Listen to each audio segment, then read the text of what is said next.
তুমি না ভীষণ কবি কবি ভাব।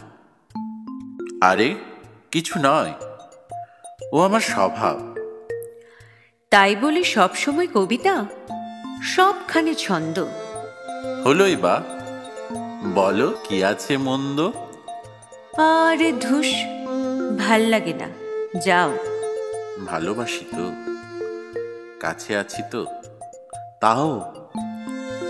ইস, কোন পাগলের পাল্লায় পড়লাম রে বাবা। আসলে পাগল হয় সবাই, হয় বাচাল নয় বোবা। আজ তোমার কি হয়েছে বলবে? এই বাদাম এনেছি, খাবে? ঝালমুড়ি চলবে? কপাল, প্লিজ ছাড়ো না, ফালতু কাব্যি করলে ভাল লাগে না। ইস, ওকে ওকে, তুমি একটা করে কথা বলো, দেখবে কেমন ভালো লাগে। বলো বলো, বলো না, যে কোনো একটা লাইন বলো। বলছি, বলো আমাদের জীবনটা কত সুন্দর। আর তুমি একটা বান্দর। আমাকে বাদর বললে তুমি? একে বাদর না, বাঙাল ভাষায় কইলাম, বান্দর বান্দর কইছি আমি। ওকে, কাজের কথা বলো তো। আজ কি কলেজ ছুটি? খোলায় থাক আর যাই থাক, ভাতের বদলে কি খাবো? রুটি?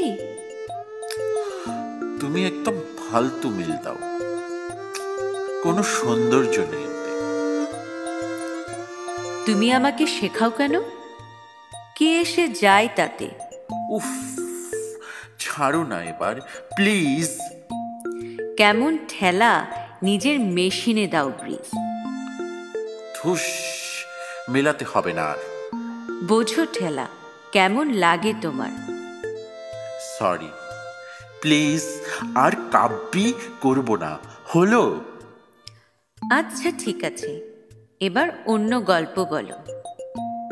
ওই দেখো, স্কুলের স্টুডেন্টরাও আসছে পার্কে। আসবে না?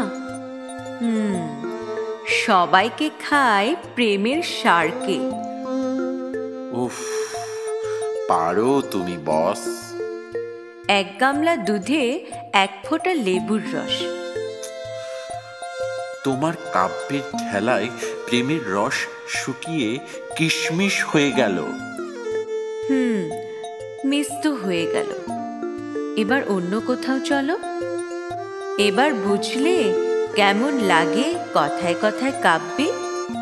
কোনো সিরিয়াস কিছু বলতে গেলে বাজে লাগে, জানো? আসলে লোকে বলে কি না, দুজন শিক্ষিত লোকের প্রেম নাকি শুকনো তর্কের আড়ালে শুকিয়ে যেতে থাকে।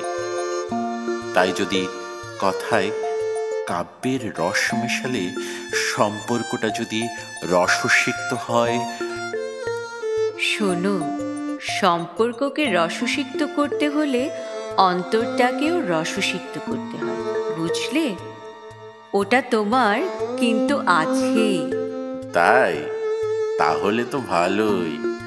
আর তুমিও তো টইটুম্বুর রসে ভরা, কলকাতার রসগোল্লা।